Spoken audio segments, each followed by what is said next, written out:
لالچ کا انجام۔ ترکستان کے ایک سوداگر کی درہم کی تیلی راستہ میں کہیں گر پڑی۔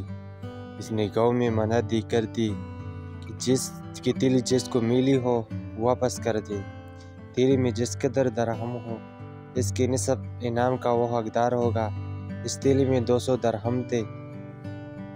یہ تیلی کسی جہاز کے ملاح کو ملی تھی۔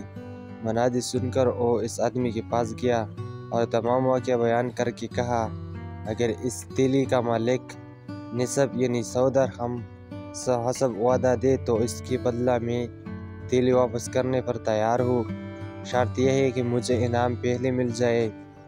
جب تیلی کی خبر سوداگر کو پھیلی جو بڑا لالچی تھا تو اس نے خیال کیا کہ کسی طرح سے میں انعام کی رقم سے بھی بچوں اور میرے پوری رقم مجھے مل جائے۔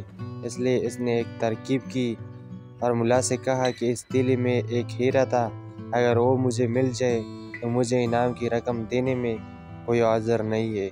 ملا نے کہا، تیلی میں 200 درہم کے سوا کچھ نہ تھا اور میں اس تیلی کو اقرار کے موافق انعام حاصل کیے بغیر نہیں رہ سکتا۔ آخرکار یہ جھگڑا قاضی صاحب کے پاس عدالت میں پیش ہو گیا۔ قاضی صاحب نے ملا سے کہا، دریافت کیا کہ تمہیں تیلی دینے میں کیا عذر ہے؟ ملا نے جواب دیا، حضور سوداگر صاحب نے پہلے نصف یعنی 100 درہم انعام کا اقرار کیا تھا اور اب اس کو ٹالنے کے لیے تیلی میں ہیرا بتاتا ہے۔ دراصل تیلی میں کوئی ہیرا وغیرہ نہیں ملا۔ اب قاضی صاحب نے سوداگر سے دریافت کیا کہ وہ ہیرا تم نے کہاں سے، کب اور کتنی قیمت اور کس کے ذریعے خریدا تھا؟ تفصیل کے ساتھ بیان کرو۔ یہ سن کر سوداگر نے جواب دیا، لیکن چونکہ ہیرے کا واقعہ غلط اور بناوٹی تھا اس لیے جواب میں اختلافات پیدا ہو گئے۔ وہ بہت گھبرایا۔ قاضی صاحب پر ظاہر ہو گیا ہے کہ ہیرے کا واقعہ بناوٹی اور غلط ہے، اس لیے حکم دیا گیا کہ سوداگر کی تیلی کوئی کی ہے جس میں ایک ہیرا بیان کیا جاتا ہے اور ملا کو بغیر ہیرے والی تیلی ملی ہے۔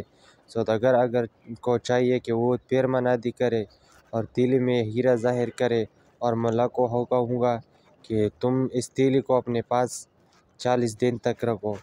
اس عرصہ میں اگر کوئی یہ تیلی کا ثبوت پہنچا کر لے جائے تو بہت بہتر ہے، ورنہ پوری تیلی پر تمہارا قبضہ ہوگا۔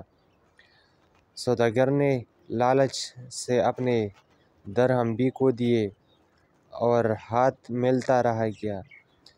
طمع بری چیز ہے، تم ہمیشہ اس سے دور رہنا چاہیے۔